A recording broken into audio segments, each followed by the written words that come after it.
The first thing people usually noticed about Dr. Ramona Ellis wasn't her gray suit or the way she carried herself.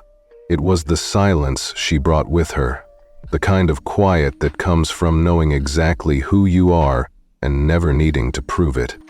At 62, Ramona had long learned the art of saying very little and still commanding a room. And this morning, as she walked across the polished tarmac at Charles de Gaulle Airport toward a private Skylux jet, she said nothing at all. She didn't need to. The crew had already loaded her single black leather briefcase. She'd declined the town car, preferring instead to walk the short distance under the soft Parisian morning light. Her heels clicked softly against the pavement, her pace steady but unhurried. Today's flight was bound for Zurich, a quick hop just under 90 minutes.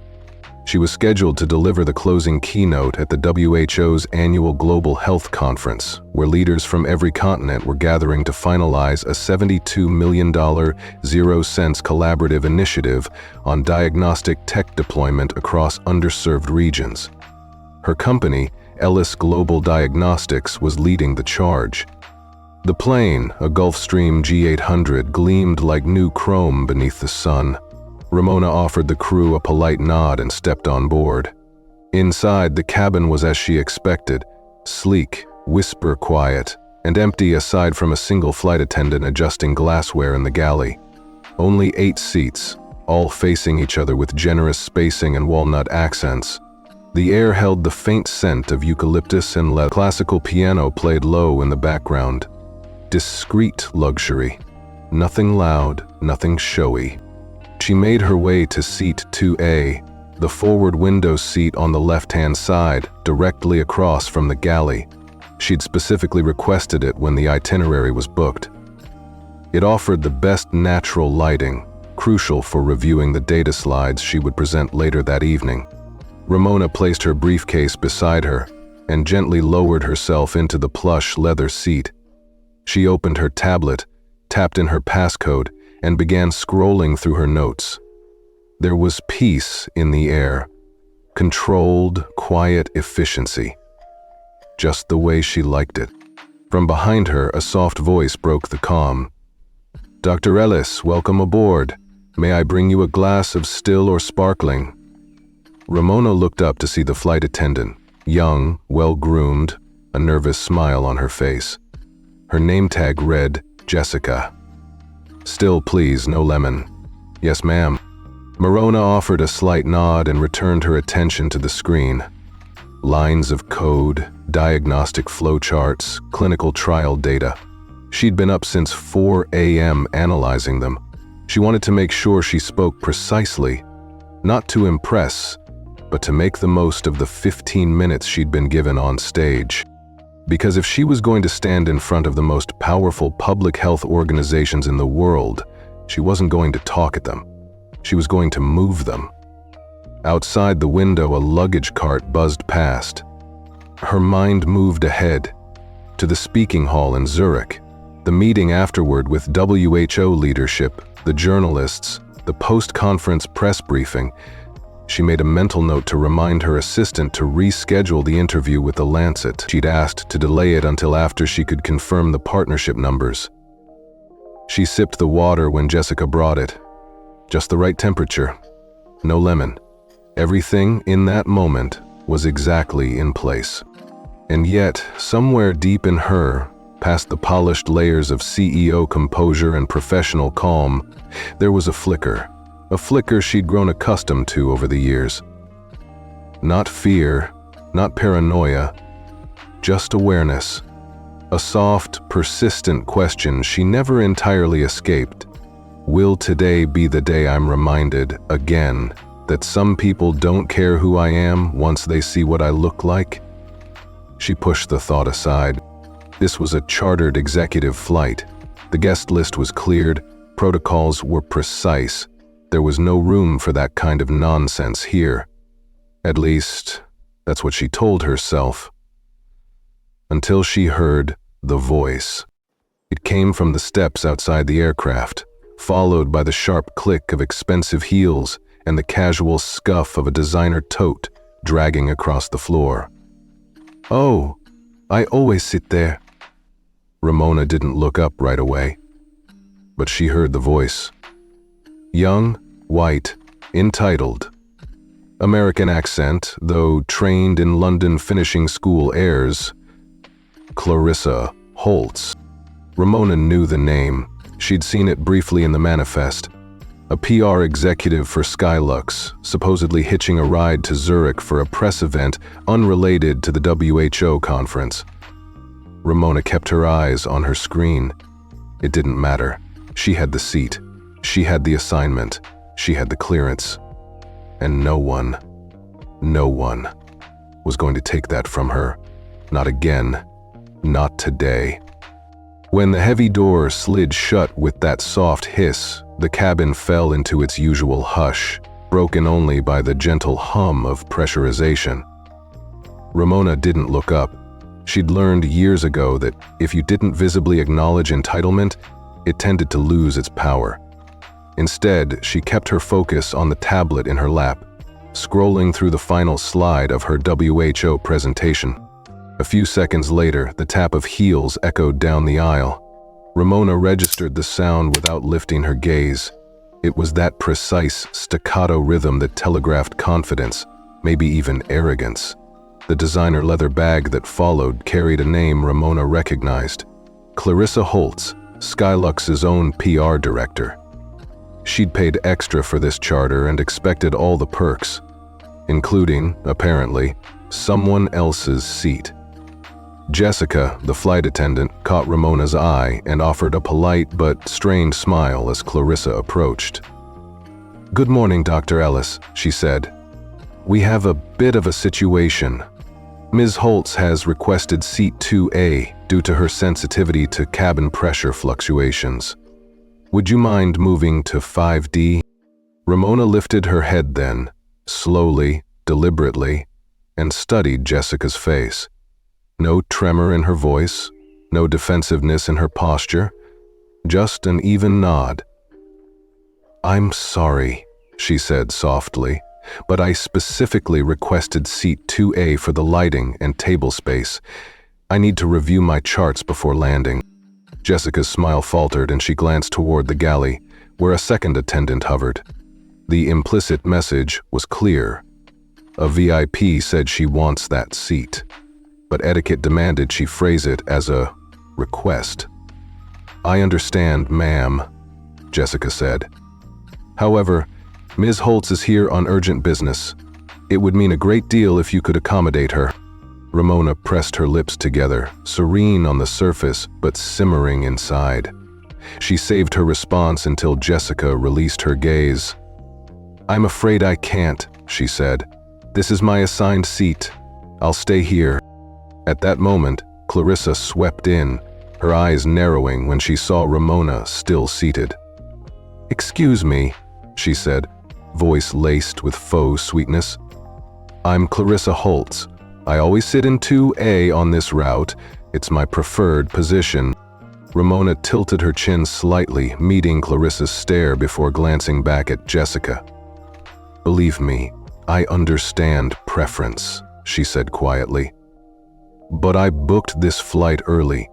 I paid in full for this seat, and I'm a platinum member too." She held up her membership card, and for a heartbeat, Clarissa's composure flickered.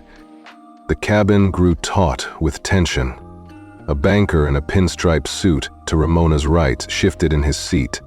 A tech executive across the aisle discreetly angled his phone toward the window's reflection, recording the exchange. Ramona sat perfectly still, as if she were part of the seat itself. The silence pressed against Clarissa's carefully applied lipstick. "Well," Clarissa said, tapping her watch. The gesture looked rehearsed, as though someone had coached her on how to telegraph impatience. "I have an important call before landing. I really can't sit anywhere else." Ramona took a measured breath and closed her tablet. "Then I'm afraid there's nothing I can do for you," she replied. No anger leached into her tone, just the clarity of a fact. Clarissa's jaw clenched. Jessica bit her lip.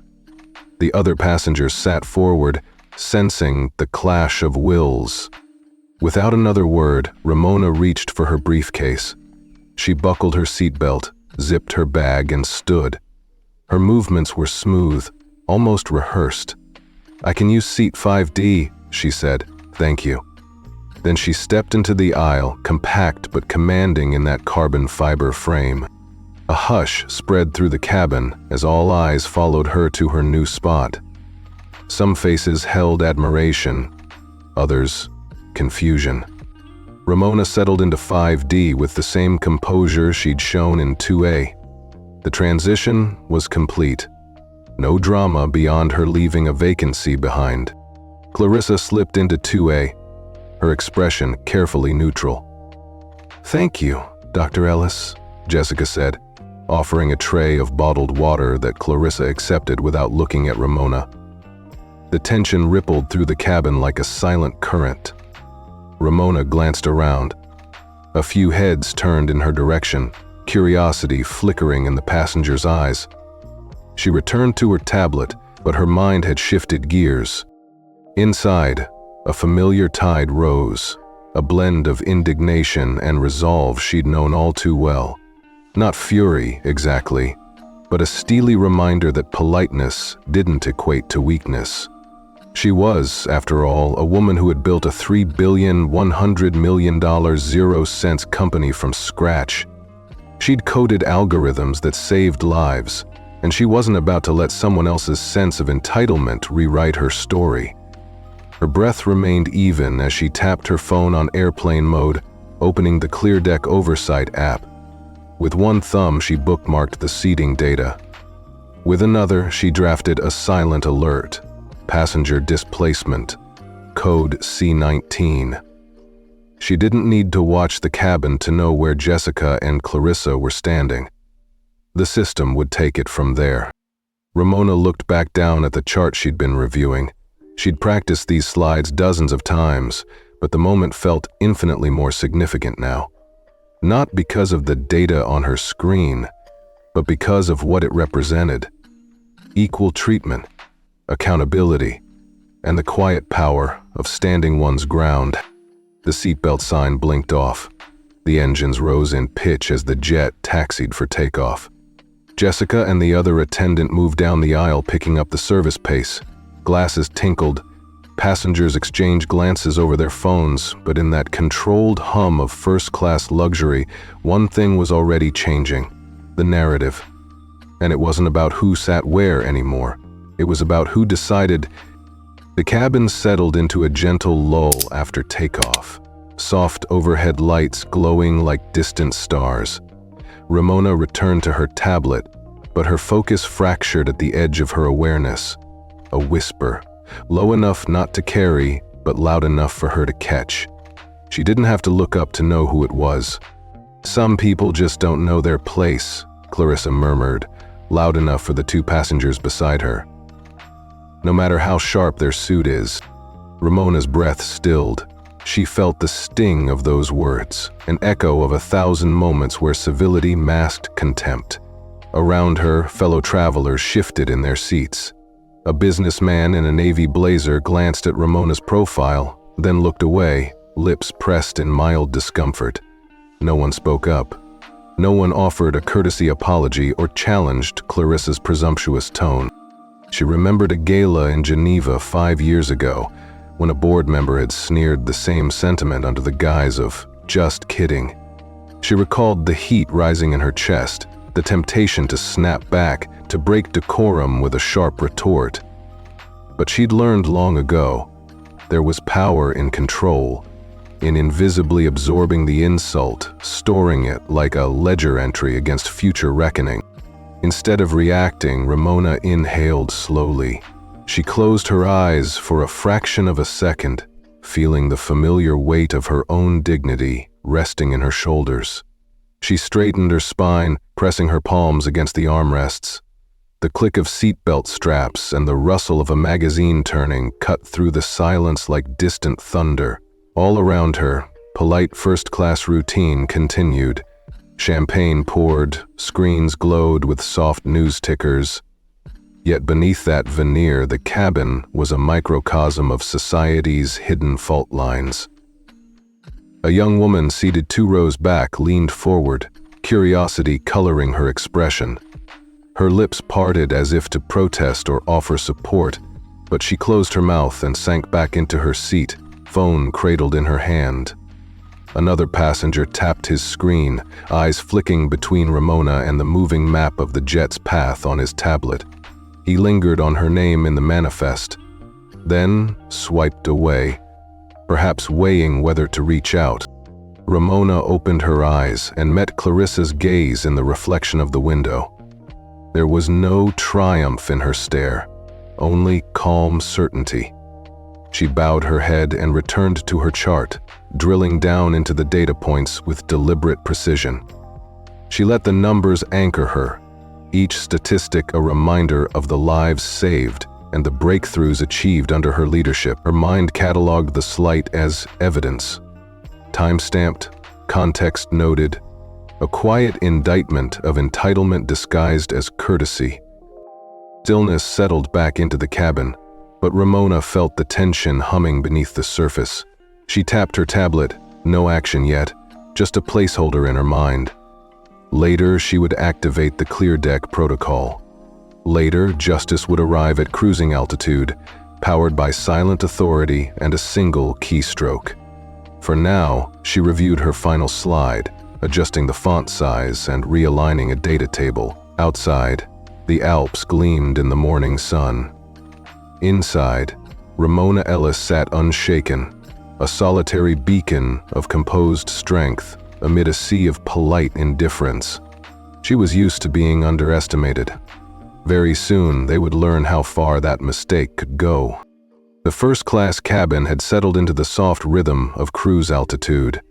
Light filtered through oval windows, painting gentle stripes of dawn across Ramona's face. She sat in seat 5D now, her briefcase stowed securely on the shelf above, and allowed herself a moment to breathe. The data slides on her tablet glowed softly, but she resisted the urge to dive back in. Something else required her focus. Ramona glanced towards seat 2A, now occupied by Clarissa Holtz.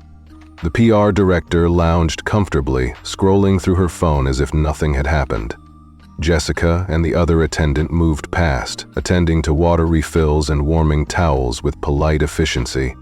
The cabin's hum felt deceptively peaceful. But Ramona knew better.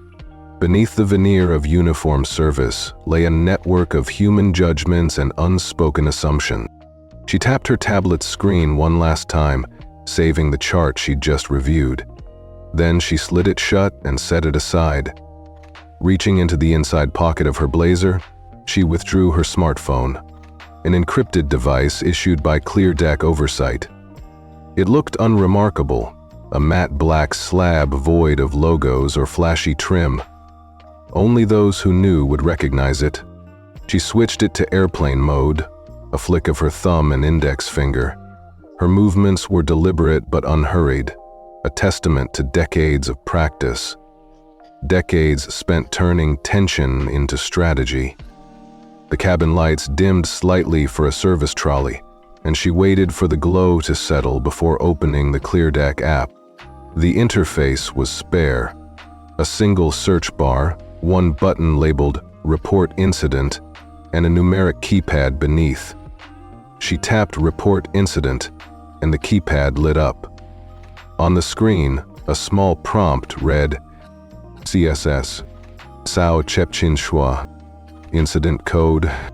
Ramona's thumb hovered over the display briefly. Code C19. It signified displacement of valid passenger for non-safety reasons. A calm voice in her head reminded her, this was the threshold for immediate review and potentially locked-down protocol. She entered C19, then typed in a short description, her thumbs moving with practiced precision. As code Sao Chep Chinswa 2A greater than 5D shift. Forced on valid platinum member. VIP entitlement overrode booking protocol. Time chap 7:42 CE.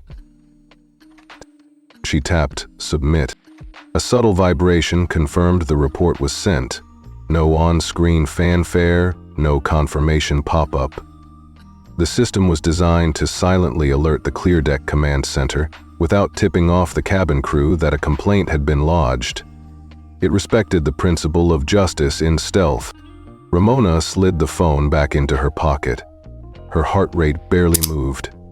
She settled back into her seat and reopened her tablet, this time to the landing checklist for her presentation, but her mind floated above the numbers. In a moment, a cascade of actions would unfold. Encrypted signals would trigger an audible alert in the galley, warnings would ripple through the cockpit, and the chain of command would shift, but none of that would be visible to anyone here, at least not yet. The cabin remained unremarkable.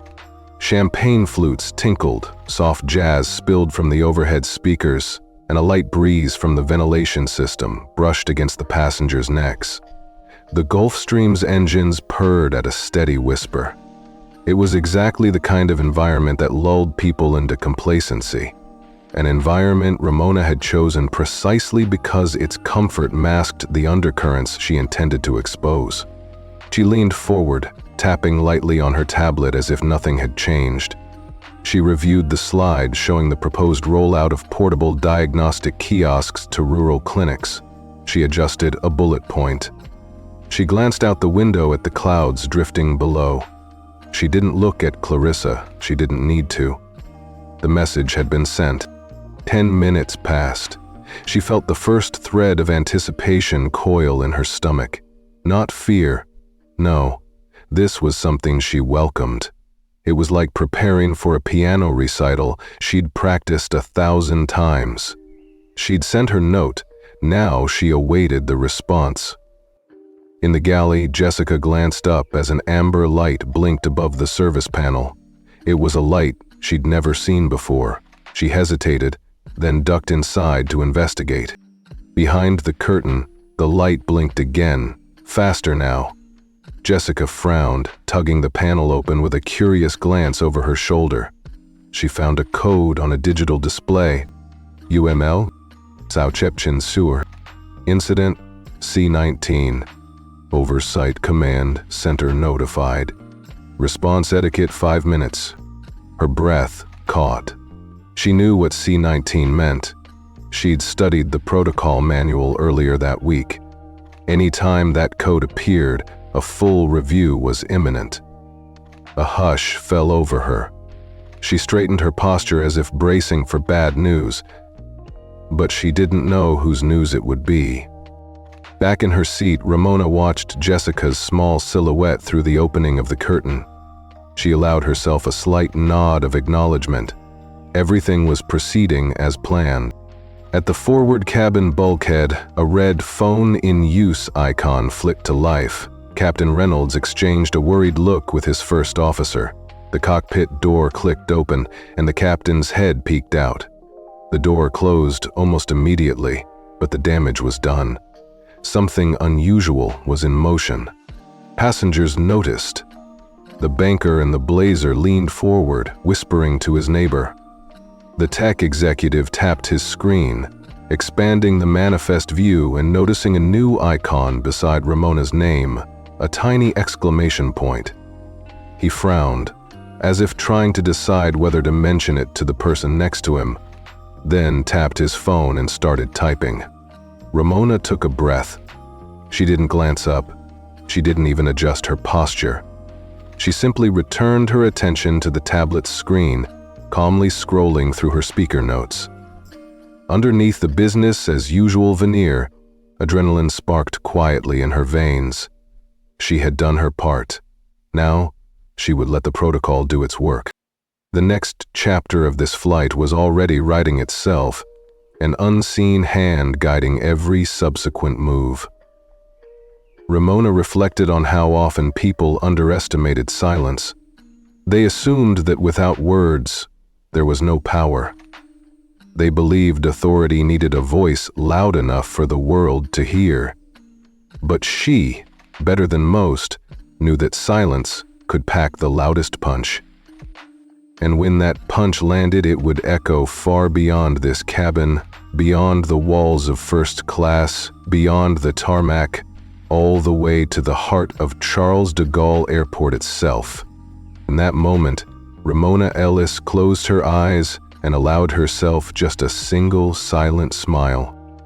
The cabin's soft hum returns after Jessica ducks behind the galley curtain, but something feels off. Passengers settle into their screens and champagne flutes, yet there's a subtle undercurrent, like a guitar string plucked out of tune. Ramona senses it first, an almost imperceptible shift in the air. She glances up from her tablet, catching a flicker of movement in Jessica's shoulders as the attendant steps back into view. A single amber light blinks on the service panel above, a light that had never seen before. Jessica exhales, her professional mask momentarily slipping. She shares a quick, uneasy look with the second attendant, Miguel, who's carefully polishing wine glasses at the front. "Did you see that?" she whispers, voice low enough that only Miguel can hear. He nods, eyes widening. "That's the C-19 alert," he says under his breath. "It flags any time a valid passenger is displaced for non-safety reasons. Protocol says we investigate immediately." Jessica forces a nod and straightens her shoulders, but her heart races. Clarissa, perched in 2A, glances up from her phone. "What's going on?" she asks in a clipped tone. Miguel offers a polite, "Nothing to worry about, ma'am. Just a routine systems check." Clarissa narrows her eyes, lips pressed in a tight line. "Well, it's distracting," she huffs, waving a hand. "Keep it quiet, please." Jessica bites her lip, torn between following procedure and placating her She looks to Ramona, seated a row back, serene as ever, and hesitates. Clarissa's glare snaps her back into action. Across the aisle, a businessman in a navy suit glances up from his laptop. He notices the amber light and leans closer to his colleague. "You see that?" he murmurs, but the colleague shrugs and focuses on the in-flight map. 2 seats down, a young woman in a floral scarf frowns at the screen above the bar. Her finger hovers over the record button on her phone. Ramona spots her curiosity and gives a brief, almost imperceptible nod of acknowledgement before returning her gaze to her tablet. That nod feels like a pact. They both know something unexpected is unfolding. In the cockpit, Captain Reynolds pauses mid-adjustment of the throttles.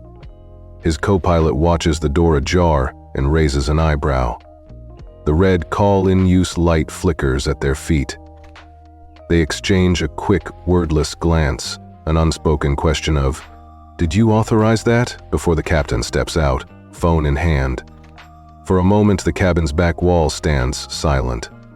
Then the door slides shut, and the captain returns to his station with a grave expression no passenger sees. Ramona senses the tension coil tighter. She taps her phone discreetly, confirming the C-19 report went through. She doesn't feel triumph, only the calm satisfaction of a plan unfolding. She scrolls her speaker notes but doesn't read. Instead, she watches the dance of staff and passengers, Jessica standing a fraction too close to Clarissa. Miguel stealing another worried glance at the service panel. The banker fidgeting with his lapel microphone. Everyone is on edge, though none would admit it. The amber light blinks again, slower now, as if hesitating.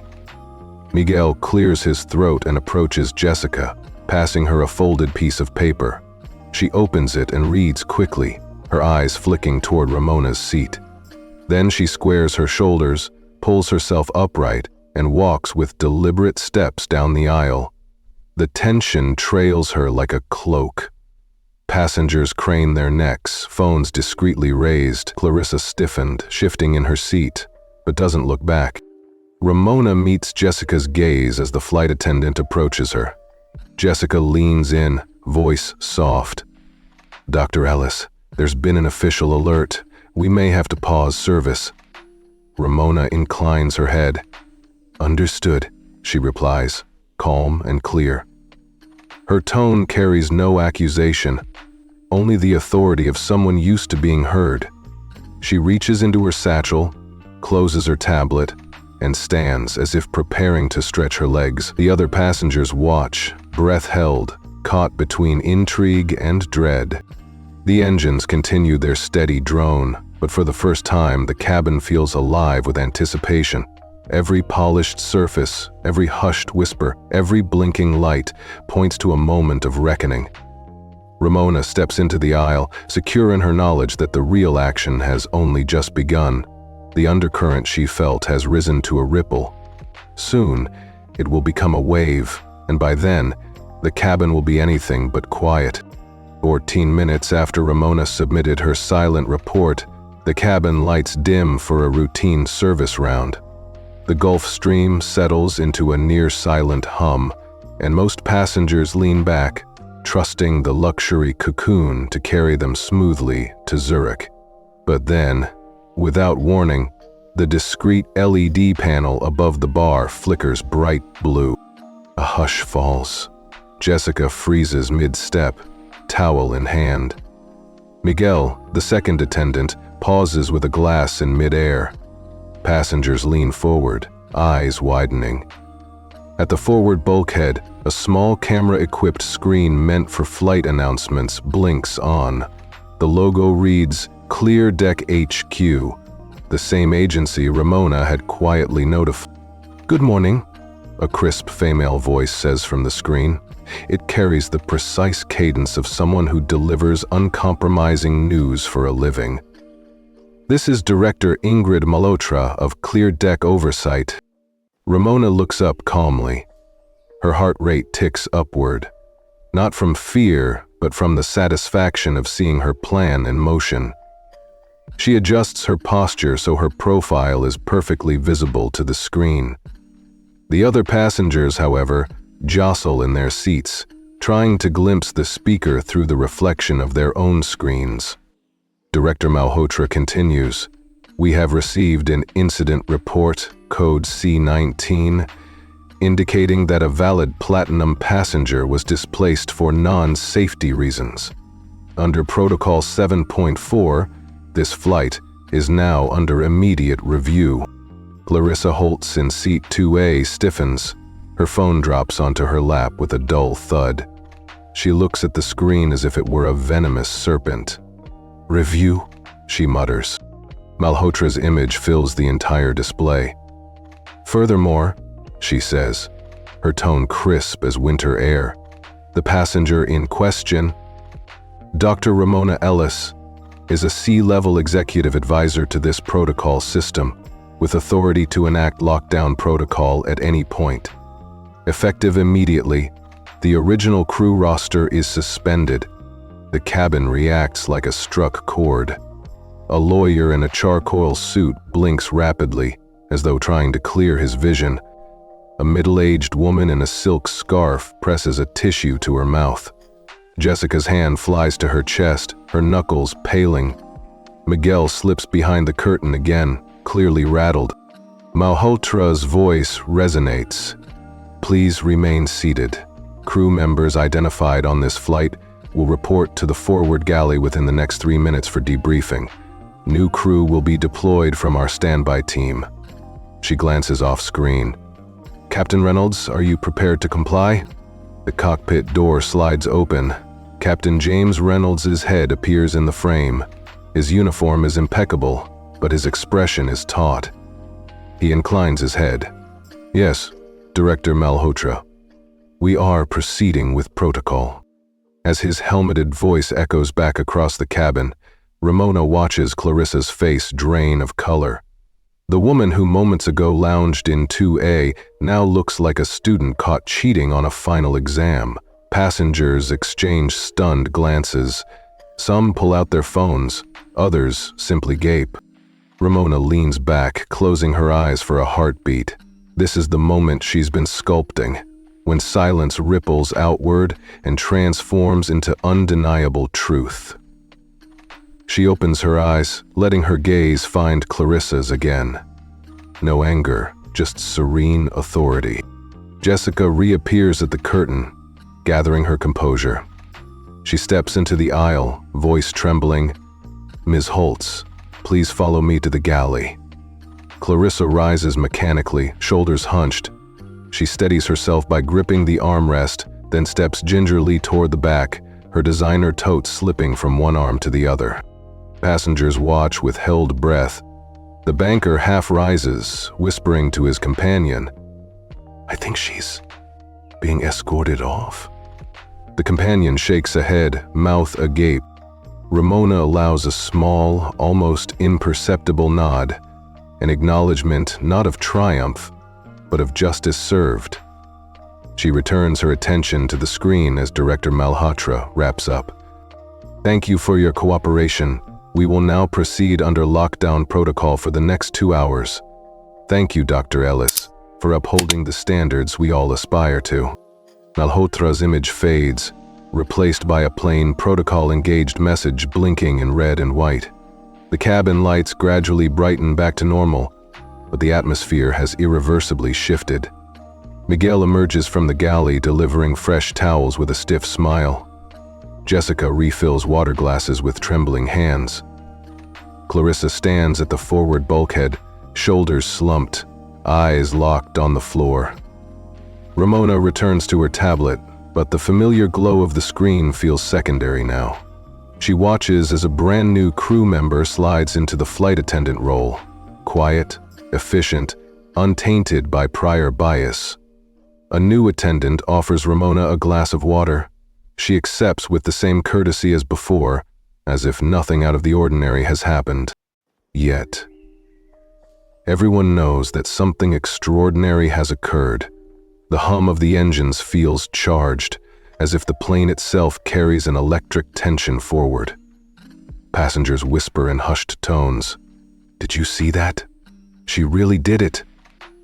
"That was Dr. Ellis?" Ramona feels a soft swell of vindication, tempered by her habitual reserve. She never sought spectacle, only fairness. She taps her phone one more time, confirming the protocol status. Then, with composure intact, she reopens her speaker notes, ready to transform her next slide into a call for global health equity. Beyond the windows, the Alps grow closer, sunlight sharpening their peaks. Inside the cabin, a quiet revolution has taken place. Power wielded without fanfare, justice delivered without violence. It's the kind of moment Karma Telltales viewers live for. A moment where the underdog stands tall and the entitled face the consequences, all executed with dignity and finesse. Ramona leans back and breathes in. She knows that once this flight lands, the story will ripple across media outlets, social networks, and boardroom floors worldwide. For now, though, she simply relaxes into her seat, allowing the soft click of the seatbelt sign to lull her back into business mode. After all, she still has a keynote to deliver, and nothing, not even privilege weaponized against her, can derail that mission. The Gulfstream's landing gear retracted with a soft whoosh as the jet departed the runway and taxied toward the private terminal at Geneva Airport. Passengers exchanged polite nods, settling back into their seats for the short taxi. The cabin lights were warm, the air conditioning gentle. Everything appeared routine, until the heavy sound of new footsteps echoed from the aisle. Jessica glanced back first, her eyes widening. Ramona felt it too, a shift in energy. From the galley emerged a man in a tailored dark suit, his lapel pin bearing the unmistakable emblem of ClearDeck Oversight's security division. His expression was neutral, professional, as he scanned the cabin. Ramona straightened imperceptibly in her seat. She'd never met this operative face to face, but she recognized the protocol. This was the moment Code C-19 went fully live. "Miss Clarissa Holtz," the operative announced, voice calm yet resonant enough for everyone to hear.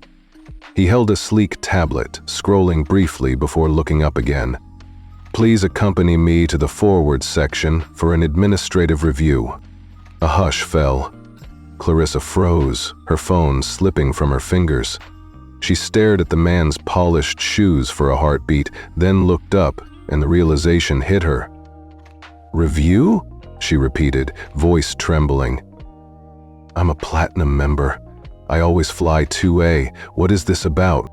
The operative tapped the tablet screen once. "You were seated in 2A20A after requesting that Dr. Ellis, a valid platinum passenger, vacate her assigned seat. Under ClearDeck Protocol 7.4b, we do not allow anyone to use personal influence to alter standardized seating arrangements." His tone was respectful but unyielding, no room for negotiation. A whisper ran through the cabin. The banker in the navy blazer tilted his head toward his neighbor, eyebrows raised. The woman in the silk scarf gasped softly. A tech executive half rose, tablet in hand, as if ready to record. Clarissa's face flushed. She glanced at Ramona with a pleading look, but Ramona remained composed, her gaze steady and inscrutable. "Dr. Ellis," the operative continued, shifting his attention for a moment to Ramona's seat. "Thank you for your report. Protocol is now engaged." He nodded formally, then turned back to Clarissa. "Ms. Holtz, please gather your belongings and step into the aisle." Clarissa stood, hands shaking as she zipped her designer tote. The mannequin-perfect composure she'd worn moments ago had dissolved. She brushed past Miguel, who offered a sympathetic but helpless glance. As she moved down the aisle, passengers leaned forward, phones lifted surreptitiously, capturing the moment of her expulsion. Ramona watched in silence, the corners of her lips lifting in a faint, composed smile. She'd seen countless cases of bias, the backhanded compliments, the polite dismissals, the unspoken barriers, but she'd never felt satisfaction like this before. Not vengeance exactly, but vindication. A quiet assertion that respect was earned, not granted by default. At the front, Clarissa paused, her voice barely more than a whisper. "This isn't fair. You can't do this to me. I have connections." The operative met her eyes evenly. "Fairness is defined by policy, Ms. Holtz, not by privilege." He extended his arm courteously toward the galley curtain, where a private corner had been set up for further questioning. Passengers began to murmur among themselves. Did she just say connections? I can't believe she got booted off. That was so satisfying. The cabin's undercurrent of tension gave way to a ripple of schadenfreude, quiet but widespread. Ramona leaned back, her posture unchanging. She closed her eyes briefly, reflecting on how seamlessly the system had worked. One silent report, one discreet protocol, and now a public reckoning. No raised voices, no heated confrontation. Just the clear authority of established rules. The operative gave Clarissa one last nod before she stepped behind the curtain. Jessica emerged to escort her, maintaining professional courtesy but clearly relieved that she no longer had to hide her discomfort. Miguel watched Ramona with newfound respect, his earlier anxiety replaced by a sense of solidarity. As the cabin returned to a low murmur, a new flight attendant appeared at the galley door, one of the standby crew introduced earlier. She moved down the aisle, offering bottled water and warm towels to the remaining passengers. Her presence signaled that service would resume, but everyone knew the dynamic had shifted irrevocably. Ramona's gaze drifted back to the window. The Alps, freshly dusted with snow, stretched out below. The plane turned toward the hangar, engines humming with steady confidence. She opened her tablet again, but the data slides flickered momentarily as passengers whispered and exchanged glances. A silver-haired man 2 rows back tapped his menu.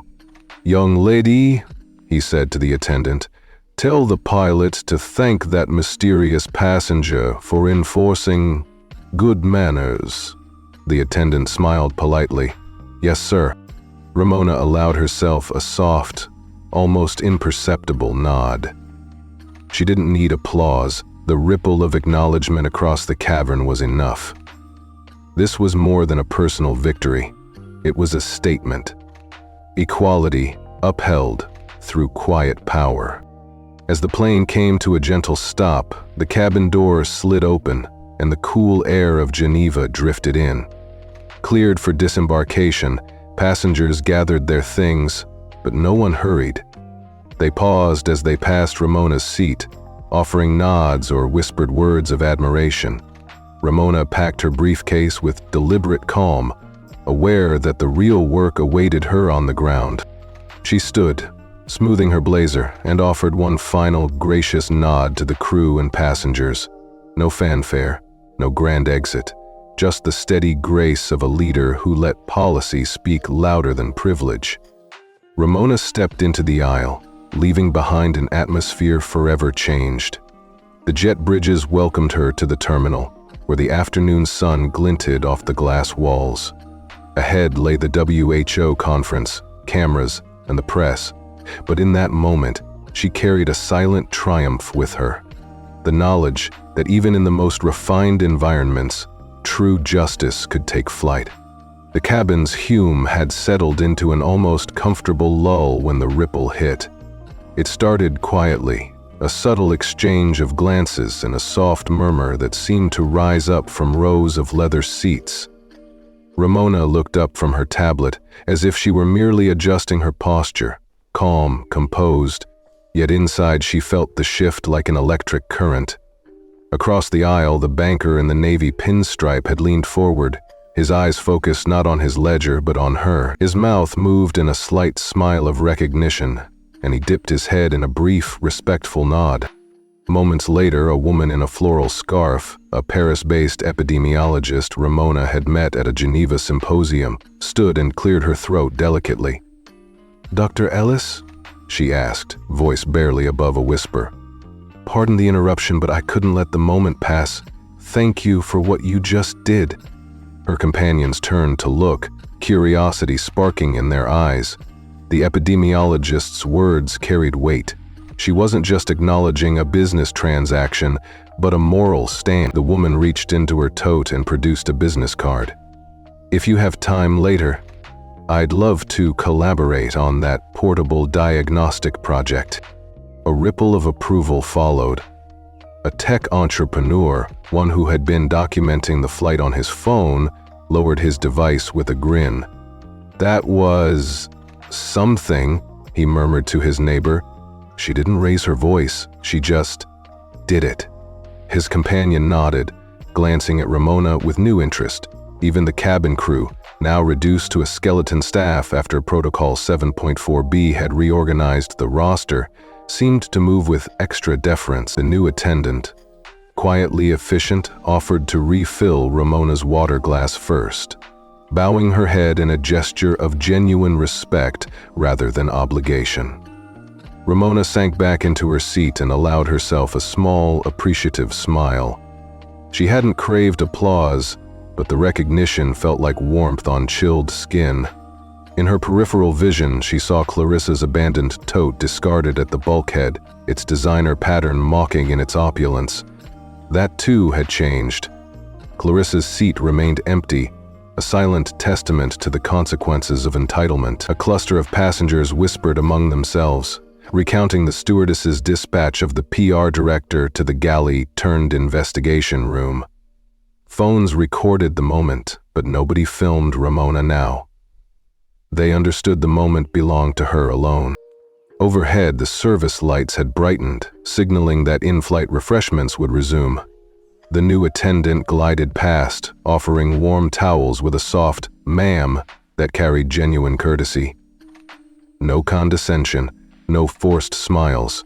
A crisp efficiency replaced the earlier nervousness. At 5D, Ramona accepted the towel and closed her briefcase.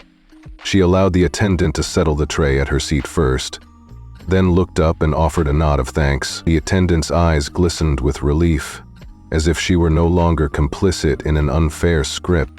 From the back of the cabin, a murmur rose. Passengers trading stories of corporate boardrooms where they'd seen similar power plays, but rarely enforced with such quiet authority. One man, mid-level executive for a biotech firm, shared with his partner, "I've sat in more than my share of first-class cabins, and I've never seen a procedure executed so Cleanly. No argument, no tantrum, just policy. His partner, a marketing VP, smiled and tapped the in-flight Wi-Fi icon, forwarding a message. Dr. Ellis just changed the rules of engagement in here. Ramona's chest tightened with satisfaction, but she kept her expression neutral. She knew the eyes of the flight attendant's trainee were still on her. Every move she made was a lesson in dignity. She opened her tablet again, but instead of finalizing speaker notes, she reviewed the passenger manifest. She mentally thanked those who'd shown solidarity, and she cataloged the names of those she might call on later, for collaboration, for shared advocacy, for building the network of allies she'd always needed but never expected in high-altitude cabins. Outside the window, the Alps rose like silent sentinels, their peaks catching the early sun. Inside, a private revolution had quietly unfolded. A single, silent report had cascaded into a moment of communal awakening. Ramona pressed her finger to her temple, feeling the familiar flicker of purpose ignite. Soon, she would need to land in Geneva, step onto the tarmac, and prepare to bring that same blend of calm authority to the conference hall. But for now, she let herself savor the afterglow of justice served in the most unlikely of courts. A first-class cabin at 37,000 feet. The cabin lights dimmed as the attendant completed her rounds, and the engines thrummed with steady power. Passengers reclined, and the ambient playlist resumed at a gentle volume. But Ramona didn't reopen her tablet. Instead, she leaned back, eyes closed for a moment, breathing in that rarefied air of victory. No dramatic showdowns, no raised voices, just the quiet authority of a woman who had sat in silence, and whose silence had spoken louder than any words. By the time Dr. Ramona Ellis's Gulfstream taxied to the VIP terminal in Geneva, the sun had dipped below the horizon, casting long violet shadows across the tarmac. Inside the cabin, the aftermath of lockdown protocol still hummed in hushed conversations. Crew members quietly debriefing in the galley, passengers leaning toward one another in low tones, and the soft clink of champagne glasses as the new attendant made her rounds. But Ramona, for her part, sat back in seat 5D and closed her eyes for a moment, feeling a sense of calm she rarely afforded herself. She'd imagined this moment many times, the soft glow of cabin lights, the gentle turbulence of prestige, the knowledge that a simple action could reverberate far beyond these leather walls. Now, though, the real work had just begun. Rising gracefully, she gathered her briefcase and slipped off the plane, her heels clicking a confident tap-tap against the jet bridge. A town car waited curbside. The driver, accustomed to flying VIP clients to five-star hotels and conference halls, opened Ramona's door with the same practiced neutrality she'd shown backstage at countless philanthropists' galas. Ramona offered a brief nod of thanks and slid into the plush seat. As the car merged onto the expressway, she retrieved her encrypted smartphone from her blazer pocket. Geneva's hotel corridors were quiet when she arrived 20 minutes later. The lobby's soft lighting and hushed marble echoes greeted her like an old friend. She didn't need a suite to do her work. The privacy lounge off the main foyer would suffice. Inside, she settled at a desk outfitted with a small laptop, its charger already plugged into the wall. Ramona powered it on and watched the blue disc spin. A mug of herbal tea sat warming nearby, steam curling skyward. She clicked open a fresh email draft, the subject line already typed. Urgent. Review of Skylux, private charter protocols. Her cursor hovered over the body of the message. Drawing in a quiet breath, she began. 2. Dr. Helena Strauss, Director of Logistics, WH/CC, members of the Steering Committee for Global Health Equity. Dear Dr. Strauss, I hope you are well. I write to inform you of a serious breach in ethical standards that occurred earlier today on a Skylux private charter flight, Flight SP-1458, Paris, Zurich. As a platinum member and C-level executive advisor to the ClearDeck oversight panel, I submitted a formal incident report, code C19, after being asked to vacate my assigned VIP seat in favor of another passenger, for reasons unrelated to safety or protocol. ClearDeck Protocol 7.4b has now been enacted, resulting in a temporary lockdown of operations at Charles de Gaulle and an administrative review of the entire crew. I believe this incident underscores the urgent need for our organization to reassess the criteria governing our transportation partnerships. In light of this, I respectfully recommend that WHO suspend its current charter agreement with Skylux Private, valued at USD 72 million annually, pending a comprehensive audit of their passenger services and safety compliance. Thank you for your consideration. I am available to discuss further details at your convenience. Sincerely, Dr. Ramona Ellis, CEO, Ellis Global Diagnostics, Executive Advisor, ClearDeck Oversight. She paused, fingers hovering above the keyboard. The language was precise, unemotional, almost clinical. She didn't need rhetoric. The facts spoke for themselves. With a final review, she clicked send. The email whooshed into encrypted channels, immediately flagged for high priority. Ramona closed the laptop gently and leaned back, closing her eyes. The world would react now. That much she understood. Her role was done. Back in the Skylux private headquarters at Charles de Gaulle, a glowing bulletin board in the lobby caught the attention of late-working staff. A public statement had just been released. Skylux Private official statement. This afternoon, Skylux Private initiated an internal review following an incident on flight SP-458. We take these matters very seriously and have temporarily suspended the responsibilities of the crew involved.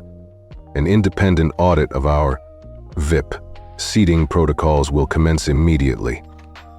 We apologize for any inconvenience to our valued clients and will issue further updates as soon as possible. Within minutes, murmurs rippled through the building's corridors. PR teams scrambled to draft a press release. Operations managers flipped through protocol manuals. Legal counsel, summoned to a glass-walled conference room, convened a crisis meeting. The email from Ramona's signature had been forwarded internally with the USD 72 million figure emblazoned in bold, a stark reminder of the stakes. Back in Geneva, Ramona sipped her tea. Her phone buzzed with a secure notification. Pending. She didn't check it. Instead, she closed her eyes, letting the residual warmth of victory settle in her chest. The following morning, a headline on WHO's website confirmed her recommendation. WHO suspends USD 72 million charter contract with Skylux Private. In response to a formal incident report involving discriminatory seating practices affecting a platinum member with oversight authority, WHO has paused its agreement with Skylux Private. The suspension will remain in effect until a full audit ensures compliance with ethical and safety standards. Simultaneously, global news outlets picked up the story. Black CEO shuts down $72.00 M charter contract over injustice. High-altitude justice. WHO halts Skylux private deal. Social media exploded with videos of Ramona's composed walk through the cabin captioned, "Silence, louder than prejudice." LinkedIn feeds buzzed with commentary from corporate leaders, applauding her integrity. In Geneva's lobby, the same epidemiologist who'd reached out on the plane greeted Ramona with a smile and a grateful handshake. The tech entrepreneur from seat 3B tracked her down, offering a congratulatory nod. Even the concierge offered a respectful tip of the cap as she passed. Ramona accepted these acknowledgments with a quiet grace. She'd never been one for fanfare, but tonight felt like a moment to acknowledge not just her own victory, but a shift in standards for everyone who boarded a VIP flight. Late that afternoon, As she prepared for her keynote, Ramona reviewed the webcast link for the WHO conference. She felt no thrill of spectacle, just a calm certainty that the audience would hear her. They would recognize that fairness didn't need fireworks. It only required steadfast resolve. She smoothed her suit jacket and stood, crossing to the window to watch the sun cast a golden path across Lake Geneva. Tomorrow, she would speak of diagnostics and equity, but tonight, she reveled in the knowledge that one quiet email had reshaped an entire system. And somewhere high above, a private jet waited to carry its passengers home, but without the complacency of silence. By the time dawn broke over Charles de Gaulle, Skylux Private's headquarters had already erupted into a full-blown crisis. In the gleaming glass lobby, scattered clusters of staff whispered in hushed tones, staring at the same bulletins that flashed across every screen. Who says spends USD 72M charter? Contract with Skylux Private. Independent audit of VIP seating per tools immediately underway. In the executive suite, CEO Richard Williams stood before a wall-sized monitor, replaying the viral cabin video. His jaw was set so tightly that his knuckles whitened as he clenched them at his sides. Around him, the leadership team, COO, CFO, head of legal, and PR director shifted uncomfortably in their chairs. 5 seconds ago, Williams said, voice low and steady, we held the promise of $72 million, 0 cents revenue per year. Now, we're hemorrhaging credibility and losing the WHO partnership for at least 3 years. He turned to the PR director. Get me a press release in the next 30 minutes. I want full transparency. Crew suspended, audit launched, training mandated. Down the hall, in the employee relations office, Clarissa Holt sat across from the HR director. She'd been summoned at 6 a.m. Her designer tote still lay on the floor beside her chair, its contents half unzipped and exposed. When the HR director began to speak, we're placing you on indefinite suspension pending investigation into violation of seating protocol. Clarissa's world narrowed to the sterile carpet and the ticking of a digital clock on the wall. Indefinite suspension? She managed, voice shaking. But I'm a platinum member. I'm part of the family. The HR director tilted her head sympathetically. Part of the family means following the rules, Ms. Holtz. You'll receive full pay and benefits through your suspension, but effective immediately, you have no authority to represent Skylux in any capacity. Outside, the PR director's draft statement was already circulating. Following a serious breach of our VIP seating policy, Skylux Private has suspended the employees involved in Flight SP4488, effective immediately. We are cooperating fully with an independent audit of our service protocols and have initiated mandatory bias awareness training for all crew. By mid-morning, the media had pounced. Headlines blared from digital news feeds. Skylux, private in turmoil after high-altitude discrimination. Flight attendant fired, CEO's email halts $72.00 M. Geneva jet grounded. Who really wields the power? Inside the operations center, Jessica Miller, the flight attendant who'd pressed Ramona to move, was reading the same headlines on her tablet. Her apartment bedroom, where she'd been scrolling through her phone before the briefing call, suddenly felt 2 sizes too small. When her manager phoned her at 8 a.m., voice barely above a whisper, it wasn't an invitation back to the skies. Jessica, he said, we're transferring you off all VIP routes indefinitely. You'll attend mandatory company training next week. We'll arrange a position in ground services once that's complete. She stared at the ceiling, stunned. 8 years of service, hours of champagne refills, priority lunches, personalized attention, boiled down to one misstep. She inhaled, trying to steady her voice. Is this a demotion? She asked. Temporary reassignment, he clarified. You'll earn your way back, but for now we need to demonstrate accountability. Across the hall, Captain James Reynolds was debriefing with flight operations. His 25 years of flying record meant nothing against the glare of public opinion. The operations director laid out the facts. His decision to uphold the crew's seating order under Clarissa's influence had triggered Protocol 7.4b. He would be grounded for 2 weeks. His next assignment would be as a simulator instructor for new pilots, not commanding an actual aircraft. Reynolds's hand hovered over the paperwork. For a man whose identity had been so bound up with command, the idea of teaching in a windowless room full of trainees felt like an exile. Understood, he said. His voice was even, but inside he seethed.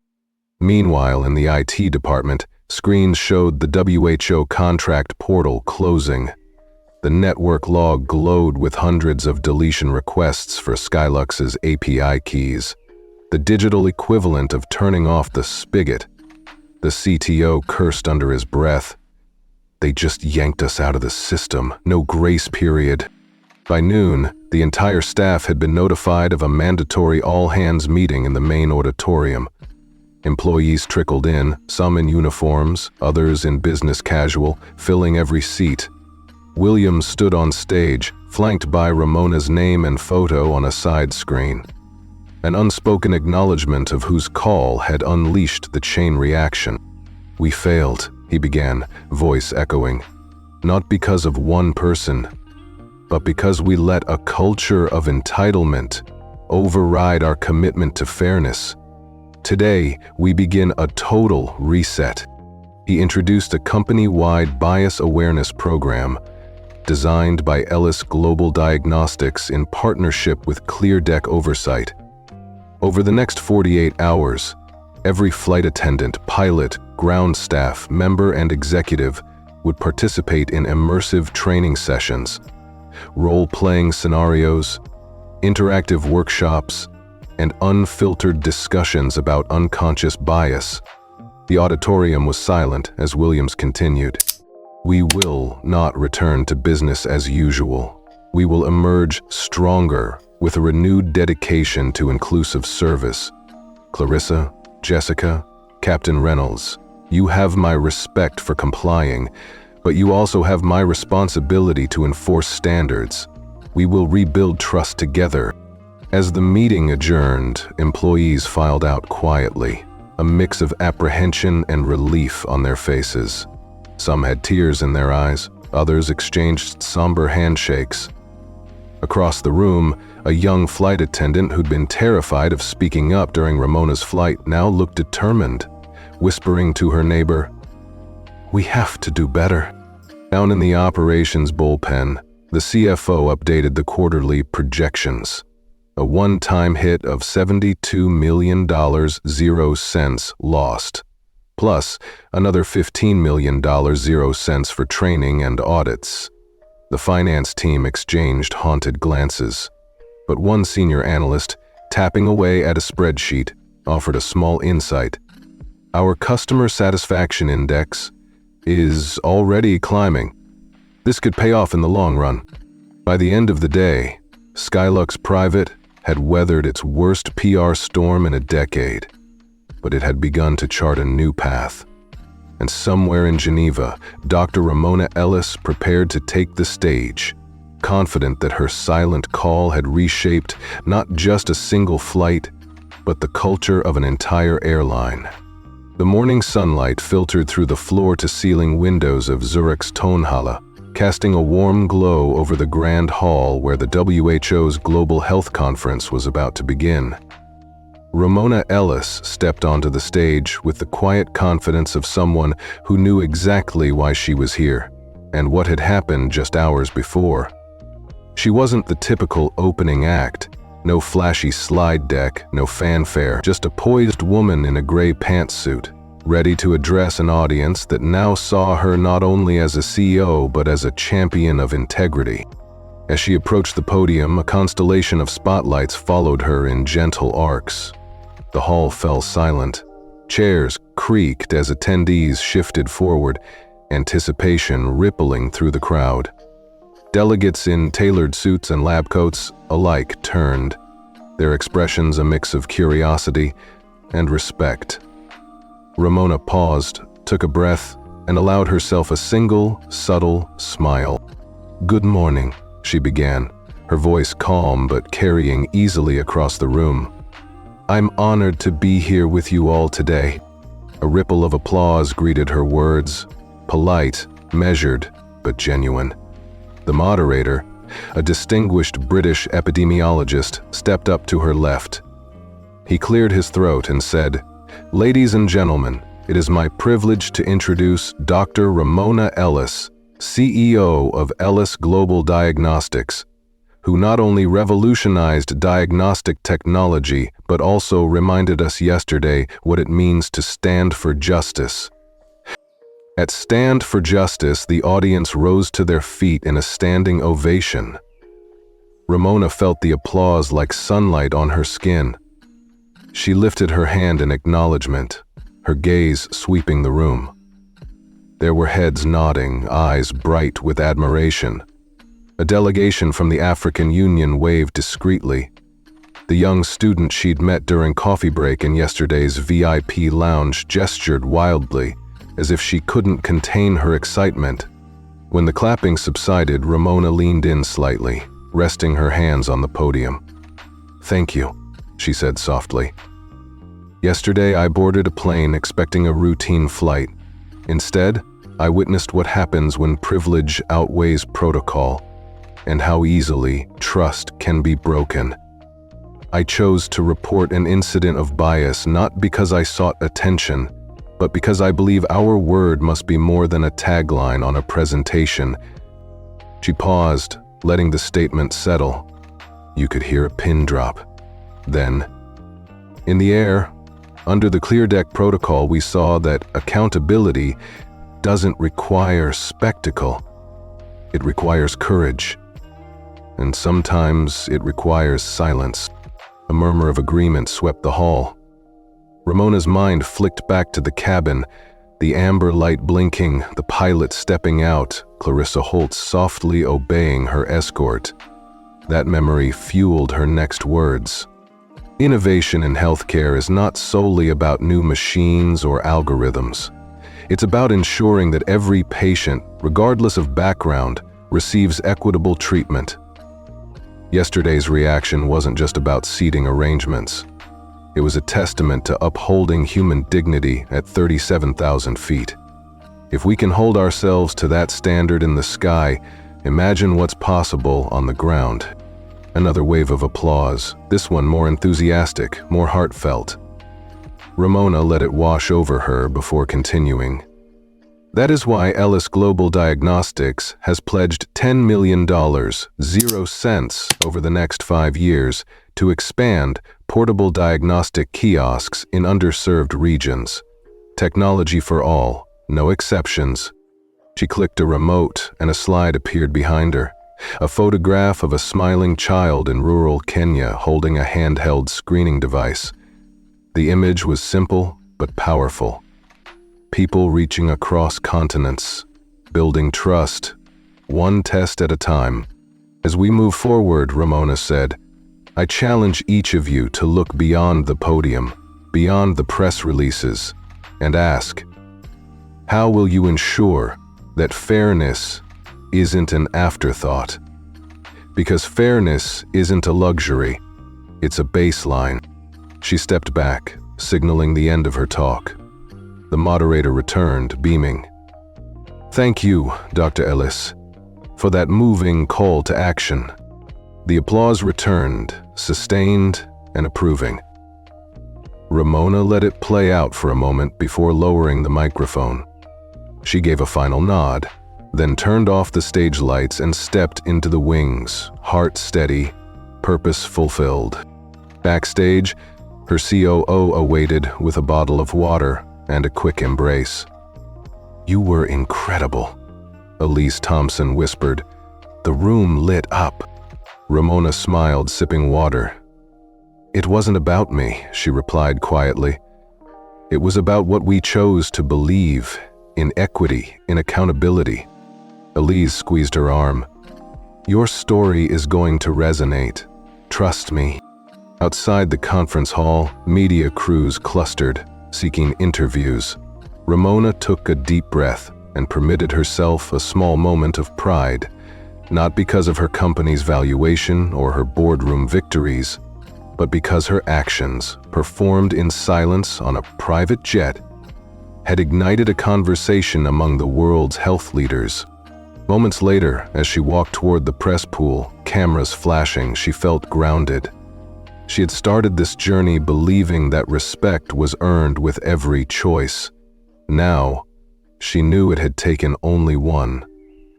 One seat, one report, one silent assertion of what's right. And in that, she found the truest measure of leadership. By the time Ramona Ellis stepped off the conference stage, the hall was already buzzing with conversation about diagnostics and equity. But for her, the most meaningful moment arrived later that evening, back in the quiet of her Geneva hotel suite. She sank into a leather armchair, loosened her tie, and opened her laptop one last time before bed. A new email awaited her in the encrypted inbox, flagged with a small blue ribbon. From S. Dubois. She clicked it open. Subject, thank you. Dear Dr. Ellis, I'm a first-year medical student at the University of Geneva. I was seated in the VIP lounge when, you know what happened on flight SP-458. I watched everything. I've lived most of my life thinking I would always have to step aside, make room for someone else. I've learned to voice gratitude when acknowledged and swallow my frustration when I wasn't.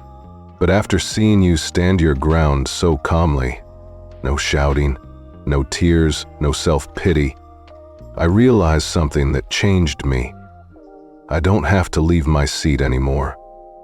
I can sit where I belong, speak up when I'm right, and trust that justice isn't just a word.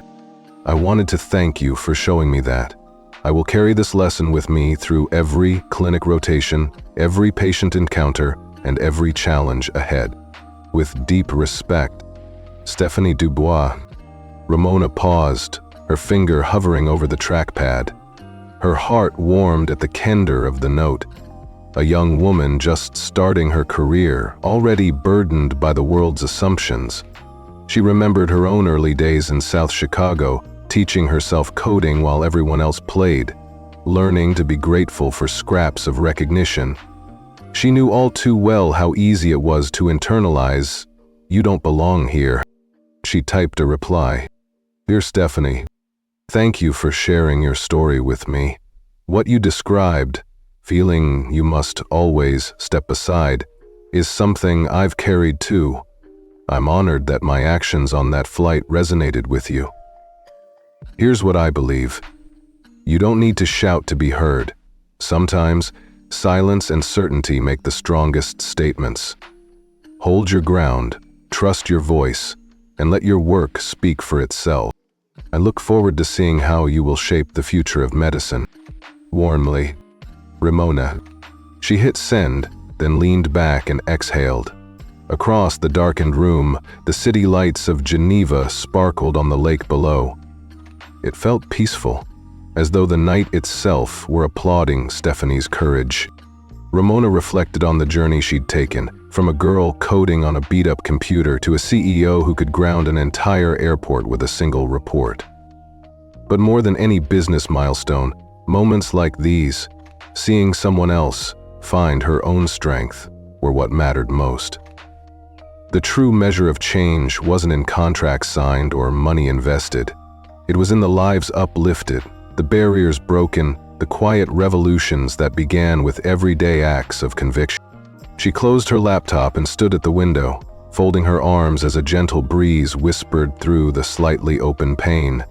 The Alps loomed in the distance, their peaks still glowing with the last rays of sunset. In that stillness, she felt a profound connection to every woman who'd ever been told she didn't belong, and to every ally who'd chosen to stand beside her. Tomorrow, the headlines would shift to the logistical details of conference panels and diagnostic rollouts. But tonight, Ramona savored this softer triumph. A young student finding her voice because one woman refused to be silenced in first class. It was the kind of legacy she hoped to leave, a reminder that power often speaks quietly, and that every seat, every voice, deserves its place. She turned away from the window and walked toward the bed, mind already drifting to the Keynote slides she'd deliver in the morning. But as she blew out the lamp on her nightstand, a final thought settled in her heart. Every time someone tells you to step aside, remember, the seat is yours to keep.